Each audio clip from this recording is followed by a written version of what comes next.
Bendiciones a todos, Dios los bendiga. Muy atentos en el estudio de hoy. Ayer les decía que nos va a hacer temblar el título y el mensaje. Y para concluir la semana acerca de la santidad de Dios, no podría haber otro título y un estudio más importante que la santidad, el misterio temible. Escúchalo bien esto. Hay mucho que decir sobre la santidad y es tan extraña a nosotros que la tarea parece casi imposible. En un sentido muy real, la palabra santo es una palabra extraña para la gran mayoría. Pero aun cuando nos encontramos con palabras extrañas, tenemos la esperanza de que un diccionario nos pueda proveer una traducción clara.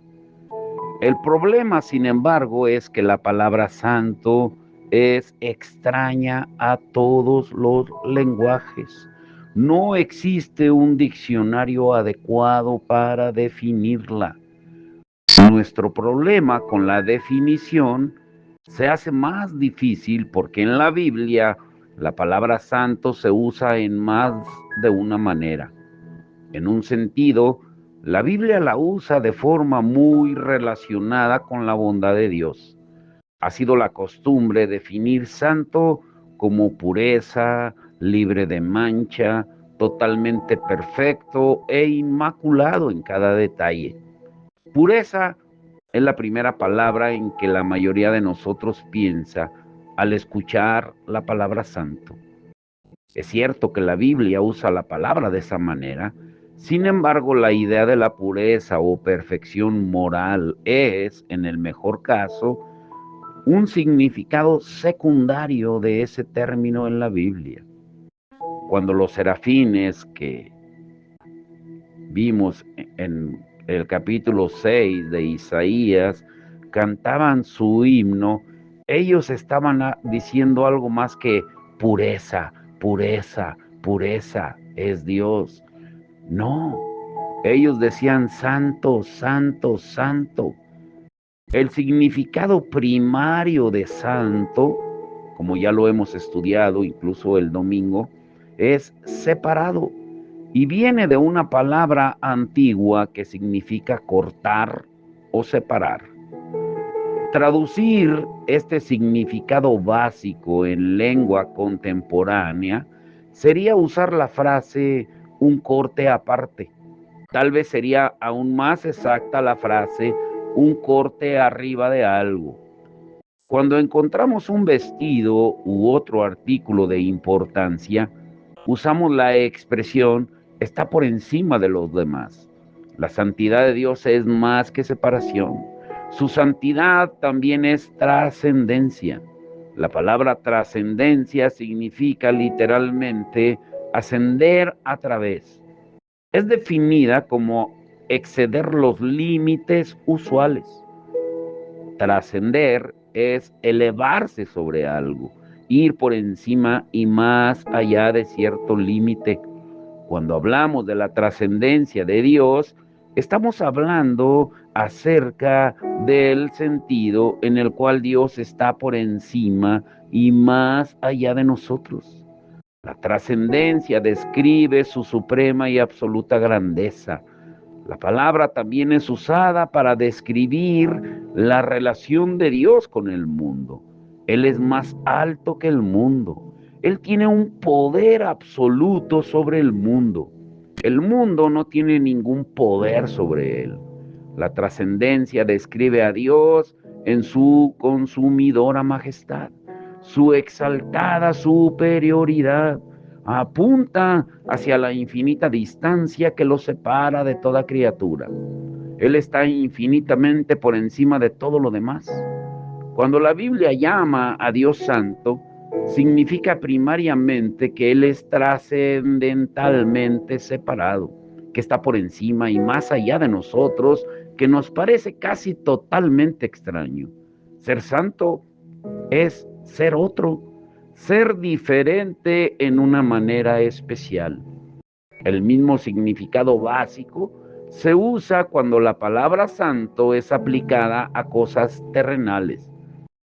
Escucha atentamente la siguiente lista de cosas que la Biblia define como santas.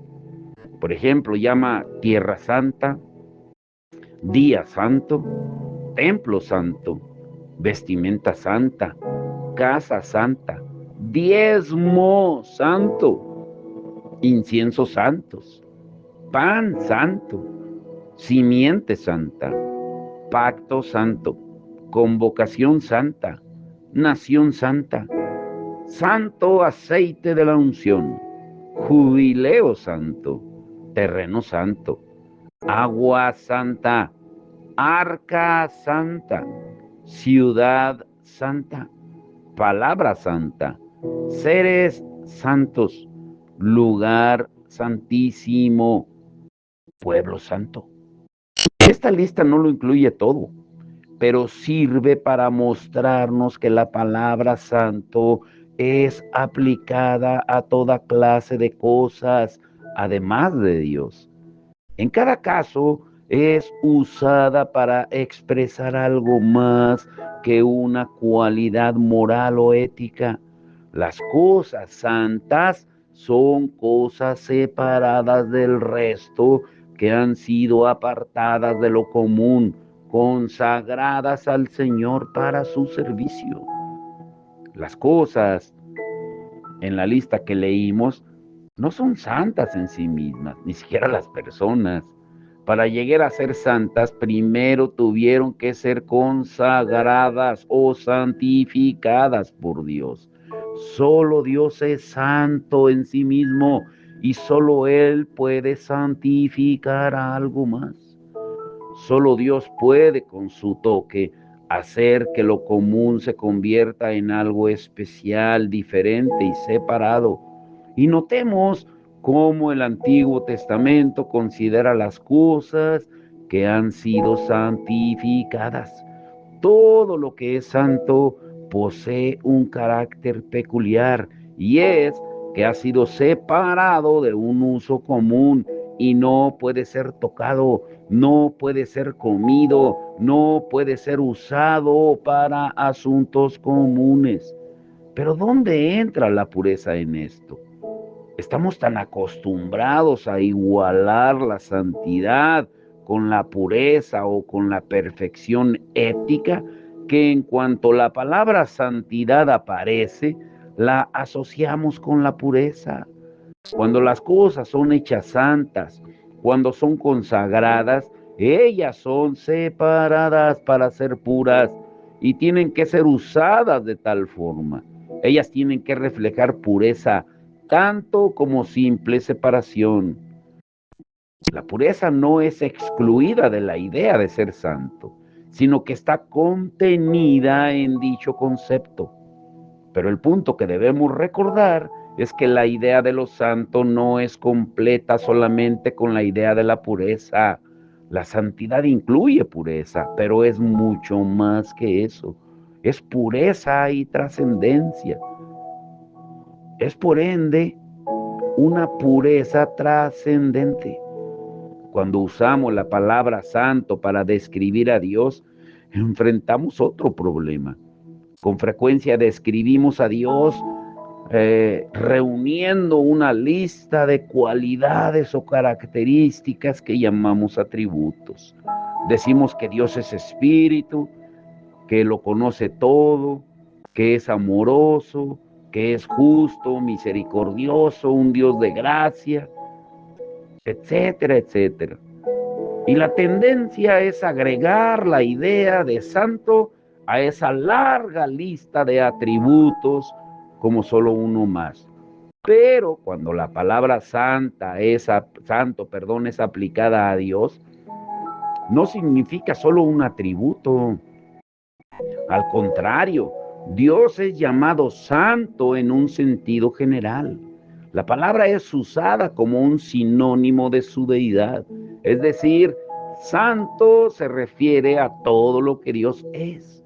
Esa palabra nos recuerda que todo en Él es santo, su santo amor, su santa justicia, su santa misericordia, su santa ciencia, su santo espíritu.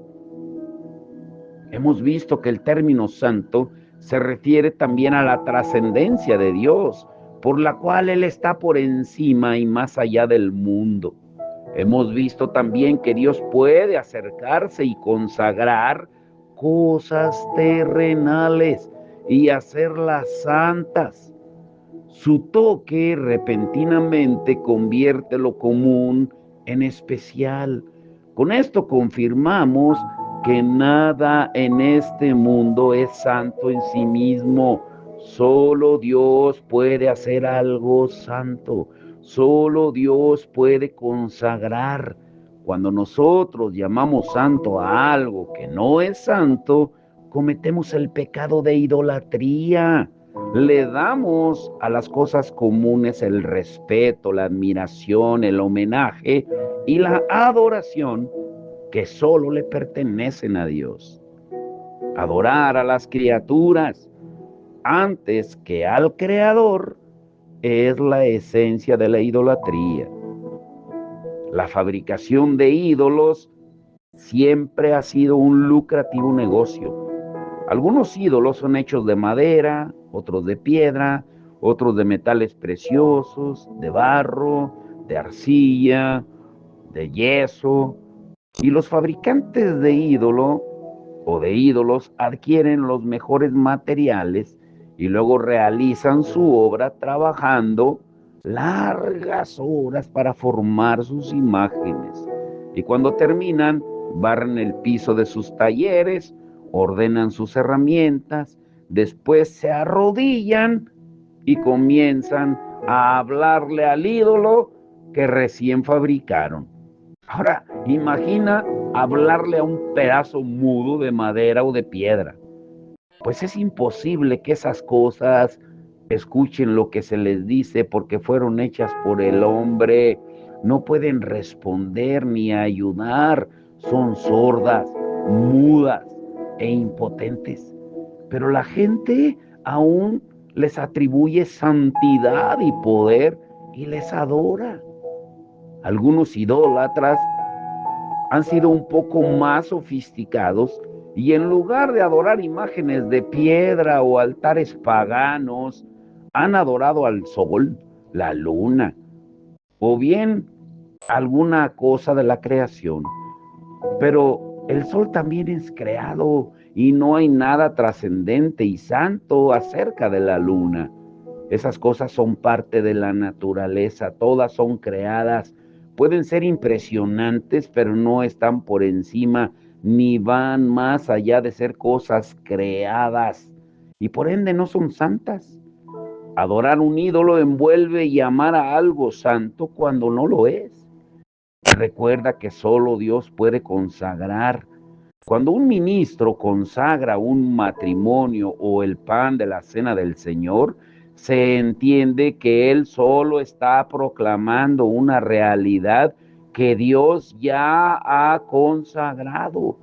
Esto es un uso autorizado de la consagración humana. Cuando un ser humano trata de consagrar lo que Dios nunca ha consagrado, eso no es un acto de consagración genuina, sino un acto de profanación, de idolatría. A principios del siglo XX, un académico alemán llamado Rudolf Otto hizo un inusual e interesante estudio de lo santo. Rudolf Otto intentó estudiar lo santo de una forma científica. Él examinó cómo la gente de diferentes culturas y naciones se comporta cuando encuentran algo que consideran santo y exploró los sentimientos que la gente guarda ante esos artilugios. Y el primer descubrimiento importante que Rudolf Otto hizo fue que es difícil para la gente describir lo santo. Él notó que aunque se podían decir ciertas cosas acerca de lo santo, siempre quedaba algún elemento que no podía ser explicado Y no era que este elemento fuese irracional, sino más bien que era suprarracional. Quiere decir que esto es más allá de los límites de nuestra mente. Había algo superior acerca de la experiencia humana con lo santo, algo que no podía ser expresado con palabras. Y esto es algo a lo que Otto le llamó una especie de plus. El plus o el plus es esa parte de la experiencia santa donde la gente no encuentra palabras para expresar dicho concepto.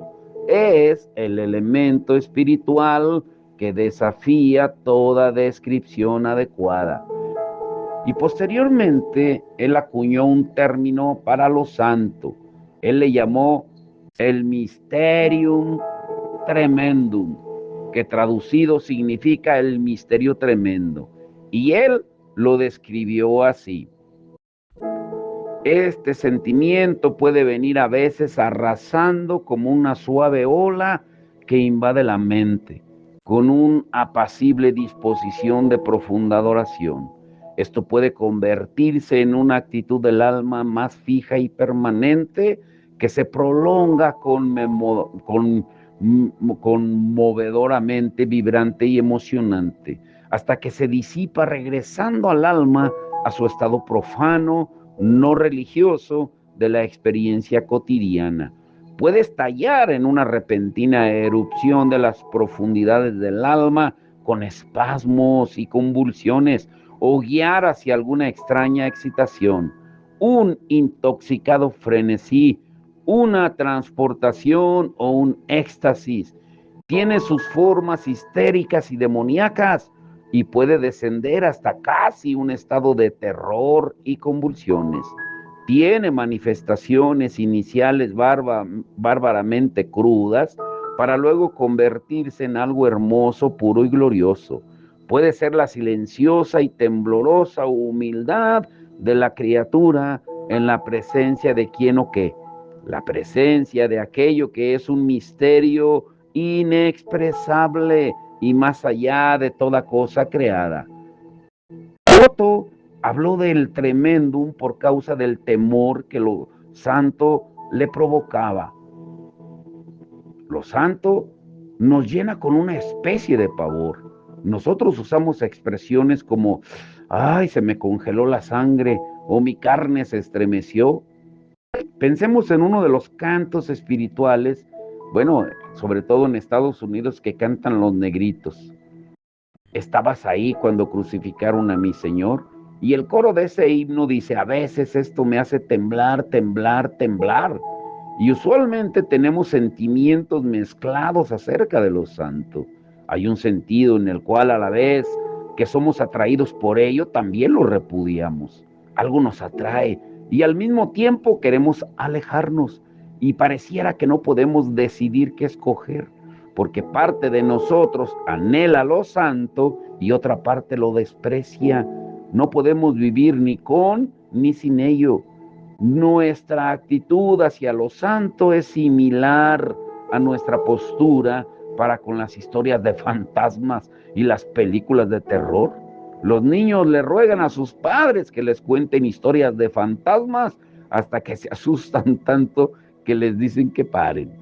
Y tal vez el ejemplo más claro de este extraño fenómeno de los sentimientos mezclados que la gente tiene hacia lo santo viene del mundo de la radio. Bueno, los que son de mi época.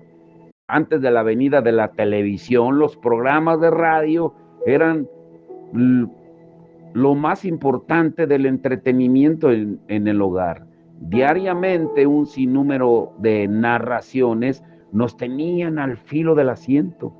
Por ejemplo, por la tarde los programas eran de acción y aventura como El Llanero Solitario, Calimán, Superman, Julián Gallardo, etcétera. Y los programas de terror comenzaban con el horroroso sonido del rechinar de una puerta abriéndose. Era como el ruido de unas uñas que estaban rayando un pizarrón. Y eso nos hacía imaginar en nuestra mente a un viejo mojoso baúl que estaba siendo abierto. Con el sonido de la rechinante puerta se oía una sonora voz, cuyo anuncio decía Iner Sanctum. Ahora, ¿qué hay de atemorizante en las palabras Inner Sanctum? Que significan Inner Sanctum, significa dentro de lo santo. Nada es más pavoroso para nosotros, más terrible para la mente que ser traído adentro de lo santo. Y aquí comenzamos a temblar a medida que somos introducidos a la presencia de este misterio temible. El misterioso carácter de un Dios santo es expresado en la palabra latina Augustus. Esto les causó problemas a los primeros cristianos porque le atribuían ese título al César, y para ellos ninguna persona era digna del título Augusto. Solo Dios podía ser llamado con propiedad el Augusto. Ser Augusto es inspirar asombro, ser asombroso. En el sentido más elevado, solo Dios es asombroso. En el estudio de Rudolf Otto sobre la experiencia humana de lo santo, él descubrió que las más claras sensaciones que los humanos tienen cuando experimentan lo santo es un sobrecogedor y abrumador sentimiento de ser criaturas.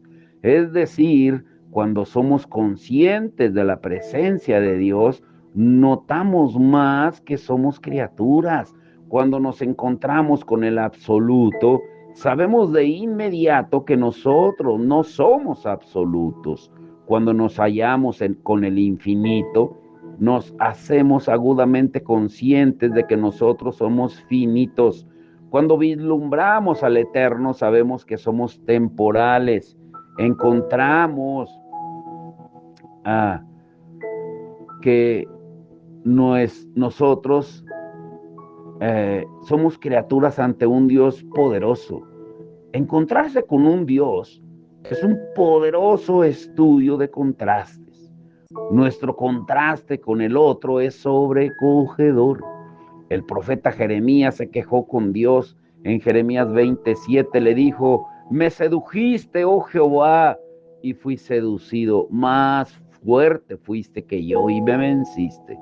Y aquí suena como si Jeremías estuviese afligido por un ataque de tartamudez.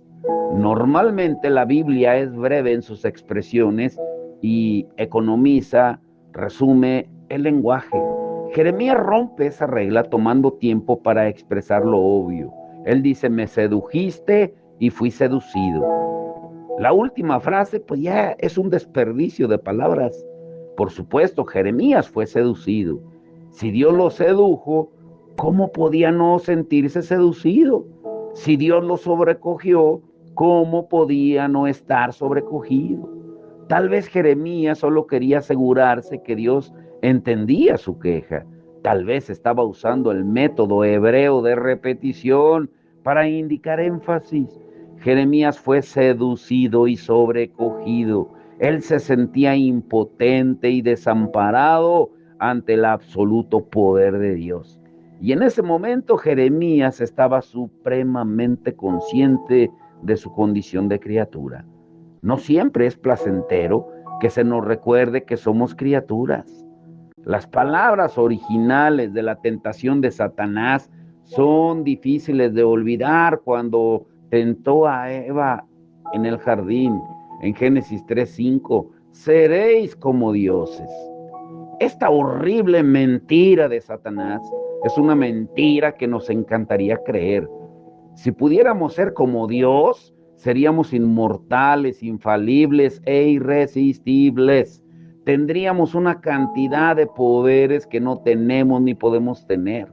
La muerte nos atemoriza con frecuencia. Cuando vemos a alguien morir, recordamos que somos mortales y que algún día nosotros moriremos. Es un pensamiento que tratamos de quitar de nuestras mentes y nos sentimos incómodos cuando la muerte de alguien se entromete en nuestras vidas. anunciándonos lo que tendremos que enfrentar inevitablemente algún día. La muerte nos recuerda que somos criaturas, pero tan temible como es la muerte, no es nada comparada con enfrentar a un Dios santo. Cuando nos encontramos con Él, toda nuestra condición de criaturas se abalanza sobre nosotros y se desintegra el mito de que somos semidioses, deidades inferiores, que tratarán de vivir por siempre. Como criaturas mortales estamos expuestos a toda clase de temores. Por eso la palabra dice en primera de Juan 4:18 que el perfecto amor de Dios echa fuera todo temor. Somos gente ansiosa, dada a las fobias. Algunos le temen a los gatos, otros a las serpientes, otros a lugares cerrados, otros a las alturas. Y esas fobias se apoderan de nosotros y perturban nuestra paz interna. Y hay una clase especial de fobia que todos sufrimos. Se llama xenofobia. Xenofobia es un temor o a veces un odio hacia los extraños o los extranjeros, tratándose de personas, o bien hacia algo que sea extraño o extranjero. Dios es el máximo objeto de nuestra xenofobia. Él es el más grande extraño, el mayor extranjero dado, que Él es santo y nosotros no. Ahora, escucha muy bien. Ay, Señor, ¿por qué crees tú que le tememos a Dios? Escucha bien. ¿Por qué crees tú que le tememos a Dios? Por una simple y sencilla razón que la veremos en el próximo estudio. Le tememos a Dios porque Él es santo. Pero nuestro temor no es el temor sano que la Biblia nos motiva a tener.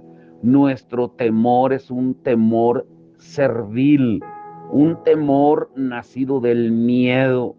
Dios es demasiado grande para nosotros, demasiado asombroso y para colmo nos hace difíciles demandas. Él es el misterioso, un extraño que amenaza nuestra seguridad. En su presencia tememos y temblamos, y el hallarnos en su sentencia puede ser nuestro más grande trauma. Ahora, mientras reflexionas en lo que has aprendido durante esta semana y has redescubierto acerca de la santidad de Dios, te quiero dejar con estas preguntas. Número 1. ¿En qué manera es Dios un terrible misterio para ti? Número 2. ¿El misterio de Dios te consuela o te atemoriza? Número 3. ¿Qué aprendiste acerca de ti mismo al comprender el misterio de la santidad de Dios? Y número 4. A partir del domingo, ¿cómo adorarás a Dios por el misterio de su santidad? Ay, Señor, que Dios nos ayude. La semana que entra estudiaremos un tema tan importante acerca de la santidad de Dios. ¿Has pensado que la santidad puede ser un trauma para muchos? Ese será el título el martes. El trauma de la santidad. ¿Pero qué es lo que veremos el domingo?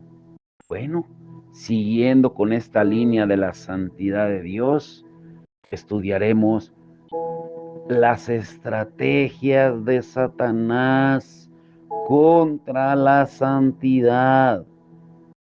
¿Las conoces? ¿Sabes cuáles son? Y te quiero dejar con esto, escucha.